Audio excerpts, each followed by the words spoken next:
Bienvenue sur le podcast de Bonnet et Doyen Conseil. Nous sommes Guillaume Bonnet et Jérémy Doyen, anciens banquiers privés, et nous sommes les fondateurs de notre cabinet de conseil en gestion de patrimoine. Nous souhaitons par le biais de ce podcast vous donner les clés pour gérer votre patrimoine financier et immobilier, obtenir des revenus complémentaires, maîtriser votre fiscalité et anticiper votre transmission. Si ces sujets vous intéressent, alors abonnez-vous. Nous vous souhaitons une très bonne écoute.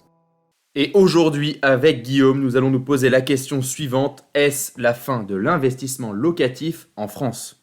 L'investissement locatif en France a longtemps été un pilier majeur de la stratégie financière de nombreux particuliers et effectivement de nombreux ménages, cherchant à diversifier leur patrimoine et à générer des revenus complémentaires. Cependant, ces dernières années, le paysage de l'investissement locatif a connu des évolutions significatives avec des grands bouleversements, suscitant des interrogations quant à son avenir. Entre réglementation gouvernementale, fluctuation du marché immobilier et changements socio-économiques, la question se pose, sommes-nous à la fin de l'ère prospère de l'investissement locatif en France, Guillaume ? Et oui, Jérémy, et pourtant l'immobilier, c'est vraiment ce qui est l'investissement préféré des Français, mais aujourd'hui, c'est vrai que la question se pose, est-ce que l'investissement locatif va être mis à mal par les nombreux changements qui ont déjà eu lieu et qui continuent d'avoir lieu actuellement, et par une conjoncture qui n'est pas favorable? On rappelle que les taux sont très élevés actuellement. On va parler de ça aujourd'hui dans le podcast et voir ce qui peut être envisagé pour les années à venir et savoir si vraiment on est à la fin de cet investissement locatif qui est favorable à la plupart des Français pour faire grossir leur patrimoine et s'il faudra réfléchir peut-être à d'autres solutions. Mais avant d'en arriver là, on va revenir sur tous les points justement qui font qu'on a cette réflexion actuellement. Et oui Guillaume, parce que les investisseurs qui nous écoutent ont du mal aujourd'hui à avoir un cash flow positif. Quand on parle de cash flow, pour rappel, pour nos auditeurs, un cash flow ce sont les revenus tirés d'un bien immobilier face aux charges et face à la mensualité d'emprunt. Et si ces revenus sont supérieurs à l'ensemble des charges, à ce moment-là, on a un cash flow qui est dit positif. Sinon, on n'a pas de cash flow. Et aujourd'hui, c'est très compliqué d'avoir un cash flow positif. Alors, pour comprendre pourquoi on en est là aujourd'hui, on va déjà commencer par la conjoncture économique et puis on parlera ensuite des nombreuses réformes qui sont plutôt défavorables actuellement au marché de l'immobilier et au marché de l'investissement locatif immobilier. Et Guillaume, est-ce que tu peux nous faire un rappel très rapide pourquoi aujourd'hui il y a eu une hausse des taux aussi importante ces derniers mois? D'où ça vient? Un petit peu un point macroéconomique, s'il te plaît Guillaume. Oui, c'est vrai que c'est important de prendre de la hauteur et de reculer pour avoir une situation plus large, donc macroéconomique effectivement, sur qu'est-ce qui fait qu'actuellement c'est moins intéressant d'aller sur la partie immobilière quand on veut investir. On a parlé de cette baisse des taux sur les 10 dernières années. Pourquoi est-ce que ça a été important? Car c'était quelque chose qui, là, était exceptionnel. On a dans les médias actuellement des hausses de taux qui sont exceptionnelles, c'est ce qu'on nous rapporte. Mais il faut se rappeler que sur les 10 dernières années, on a eu des baisses qui étaient exceptionnelles et anormales également. C'est-à-dire pouvoir emprunter avec des taux inférieurs à 1% quand on était encore en 2020-2021. Donc ça, oui, c'était un point de base qui a encouragé fortement déjà les Français et les autres citoyens dans le monde à investir dans l'immobilier car c'était peu cher. On pouvait emprunter quasiment à 100%, voire 110% avec les frais d'acquisition qui étaient pris en charge également par la banque, ce qui a encouragé bien sûr la hausse des prix de l'immobilier sur les 10 dernières années. Effectivement, c'était extrêmement intéressant d'investir et de faire grossir son patrimoine par le biais de l'effet de levier en empruntant et en investissant. Malheureusement, on a eu également le Covid en 2020 qui a impacté fortement l'activité économique des différents pays occidentaux et dans le monde entier. Et on a eu également la guerre en Ukraine avec la Russie qui a impacté ici l'inflation, c'est-à-dire que les prix ont commencé à augmenter fortement. Cette inflation, elle est due à ces deux événements mondiaux, c'est-à-dire le Covid dans un premier temps qui a nécessité des relances économiques importantes et donc qui a fait rentrer beaucoup d'argent dans la machine économique. Et derrière ça, la guerre en Ukraine qui, elle, a impacté les matières premières qui ont fait encore exploser les prix. On s'est retrouvé donc avec une augmentation stable et durable des prix, c'est tout simplement l'inflation. Et pour contrer cette inflation, eh bien, les banques centrales ont joué leur rôle, c'est-à-dire augmentation des taux pour juguler cette inflation, en espérant la ramener dans leur cible qui est autour des 2% d'inflation. C'est ce qu'on est en train de voir d'ailleurs actuellement. Ça semble avoir marché, mais à quel prix pour le marché immobilier? Oui, c'est vrai que le marché immobilier est en train de souffrir très fortement de cette hausse des taux plutôt stratosphérique sur ces derniers mois. Donc c'est vrai que c'est assez important de comprendre cela. Aujourd'hui, il y a d'autres marchés qui auraient pu être impactés, comme le marché action, et pourtant il n'est pas du tout impacté, ou comme le marché obligataire qui a été impacté en 2022 et qui est aujourd'hui à son apogée, au contraire. Donc on a aujourd'hui un marché immobilier qui est atone et qui souffre de la hausse stratosphérique des taux pour juguler cette inflation. Et oui, Guillaume, aujourd'hui, l'inflation est en train d'être battue. Enfin, c'est ce qu'on a l'impression. En tout cas, les analystes estiment que l'inflation en France sera à 2,5% au cours du deuxième trimestre 2024. Donc, c'est plutôt une bonne chose. On se rapproche d'une inflation qui est dite standard, normale et bonne pour l'économie. C'est ça, car l'inflation est bonne pour l'économie, c'est important de le rappeler, il faut que les prix continuent d'augmenter, mais que ça reste convenable pour ne pas être en surchauffe. Maintenant qu'on a fait le point macroéconomique, on a pris de la hauteur, c'est bien de revenir sur une situation plus concrète. Et là, c'est avec toi, Jérémy, qu'on va pouvoir voir qu'est-ce que ça donne justement dans la vraie vie, d'avoir eu ces taux qui étaient très bas et aujourd'hui des taux qui sont bien plus élevés. Quel est l'impact sur l'investissement et sur le cash flow dont on a parlé un peu plus tôt? Tout à fait, Guillaume. À l'époque, on pouvait emprunter, tu l'as dit auparavant, à des taux à 1%. Prenons un emprunt de 100 000 euros sur 25 ans à un taux de 1%. La mensualité à l'époque, c'est-à-dire ce qu'il fallait rembourser tous les mois, c'était 377 euros par mois. Aujourd'hui, malgré une baisse de prix de 5% sur les prix immobiliers cette année, donc on part sur un emprunt non plus de 100 000 mais de 95 000 euros sur 25 ans, mais cette fois-ci pas à un taux de 1% mais à un taux de 4,5%.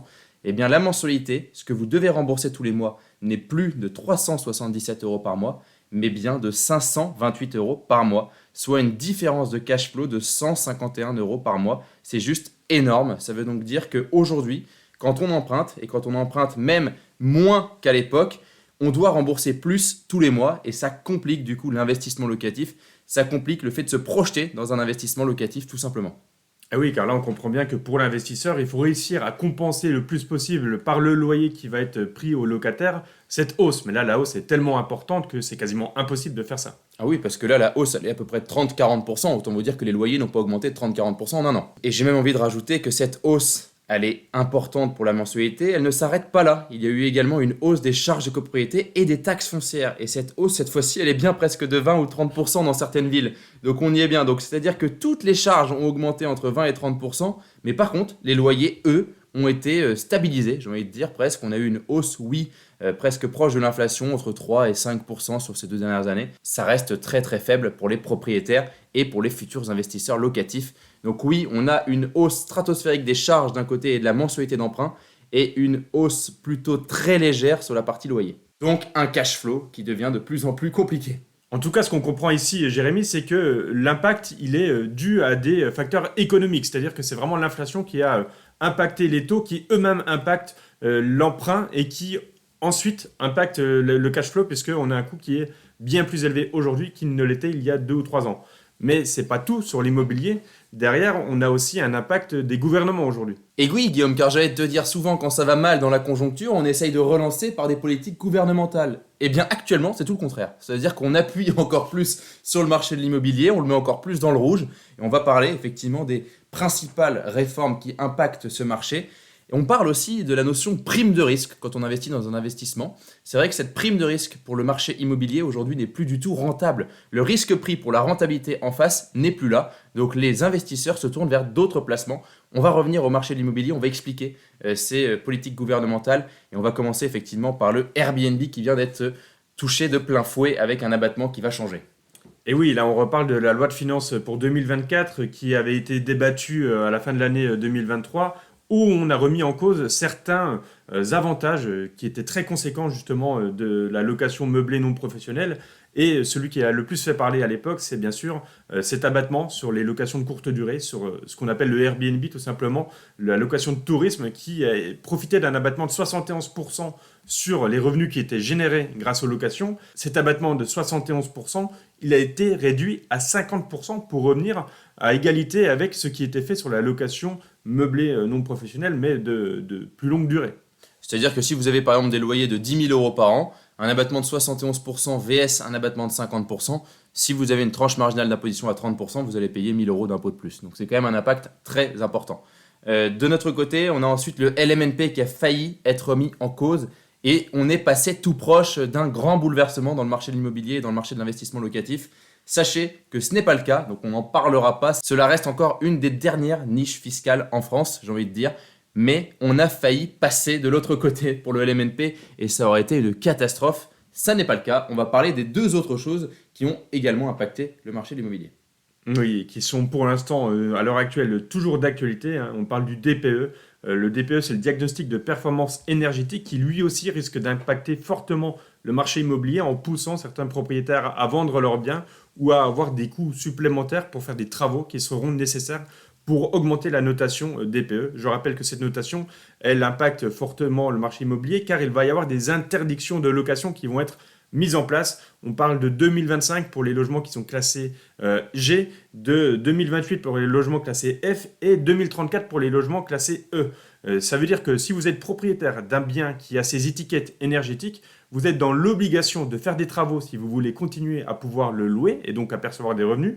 Ou alors, si vous n'avez pas les reins assez solides pour repayer et faire des travaux et rendre le logement plus en adéquation avec ce que demande le marché aujourd'hui, il faudra se résoudre à vendre. Mais vous le comprenez, si vous vendez, l'acheteur potentiel pourra fortement négocier le prix à l'acquisition car il aura, lui, des travaux à faire, quoi qu'il arrive, pour remettre le bien en location.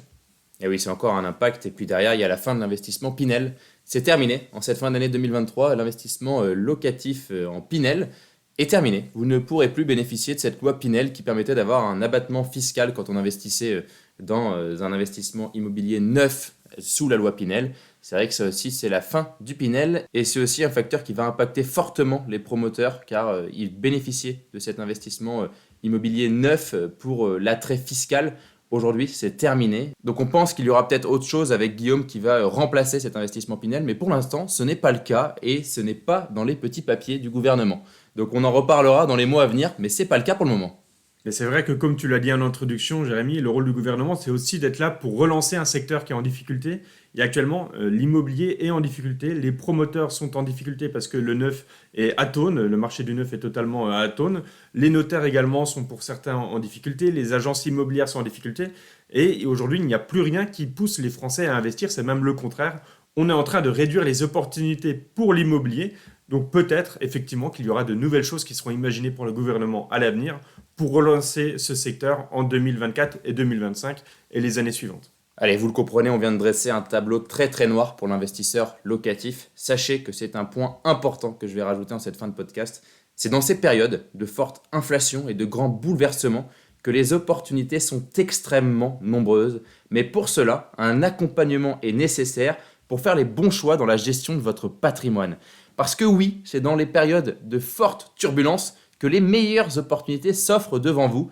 Le cash est roi aujourd'hui, vous l'avez compris, car l'emprunt coûte cher. Mais quelqu'un qui aurait un peu de cash pourrait faire des opportunités exceptionnelles. Et le marché de l'immobilier, quand on est sous tension, c'est là où il faut presque acheter, alors que quand tout allait bien, il fallait peut-être se retourner vers autre chose. Et pour conclure ce podcast, vous l'avez bien compris, c'est vrai qu'on est dans une situation délicate au niveau du marché immobilier. Aujourd'hui, tout investisseur doit réfléchir à la rentabilité de son investissement. C'est bien moins évident actuellement de pouvoir avoir du cash flow positif quand vous allez investir, car les taux sont élevés, on le rappelle, et les prix ne se sont pas adaptés assez à l'heure actuelle pour être équilibrés avec ce qu'on voyait à l'époque. Ça ne veut pas dire que l'immobilier est devenu totalement inintéressant. Au contraire, il peut y avoir de très belles opportunités pour ceux qui ont les reins solides financièrement et qui peuvent être suivis par la banque ou qui ont tout simplement du cash pour investir. Vous aurez un pouvoir de négociation qui sera bien plus important. Et ensuite, on sait très bien que ce sont des cycles. Et donc, actuellement, on est sur un bas de cycle au niveau de l'immobilier. Il y aura forcément une reprise à un moment donné. Donc, ça veut dire qu'il peut être intéressant de profiter des opportunités actuellement sur ce marché-là. Et oui, Guillaume, et en plus de ça, je pense aux investisseurs qui savent faire des travaux. Et là-dessus, il y aura peut-être des opportunités à saisir aussi quand on est à l'aise avec les travaux et quand on est capable de transformer un DPE G en D. On pourra acheter des biens immobiliers à prix bas pour en faire des super produits par la suite très rentables. De même, pour la partie emprunt, vous savez que vous pourrez renégocier peut-être dans 3 ou 4 ans les taux immobiliers, mais c'est vrai qu'aujourd'hui, il est très compliqué déjà d'obtenir l'emprunt. C'est ce qu'on voulait dire avec Guillaume. Donc pour finir et pour conclure, le tableau est très noir dans l'immobilier, mais il y a des opportunités. Et si vous avez apprécié ce podcast, nous vous remercions d'aller nous mettre un avis car ça nous aidera également à développer ce podcast et à continuer à vous créer du contenu de qualité. Et pour aller plus loin sur la thématique de l'immobilier, vous pouvez revenir à l'épisode 46 où on regardait ce qui allait se passer en 2024 et on annonçait déjà que ce serait une année noire dans l'immobilier. Si vous souhaitez prolonger la discussion, alors vous pouvez directement prendre contact avec nous sur notre site bonnetdoyenconseil.com. C'était Guillaume Bonnet et Jérémy Doyen et nous vous remercions pour votre écoute. À bientôt pour un nouvel épisode.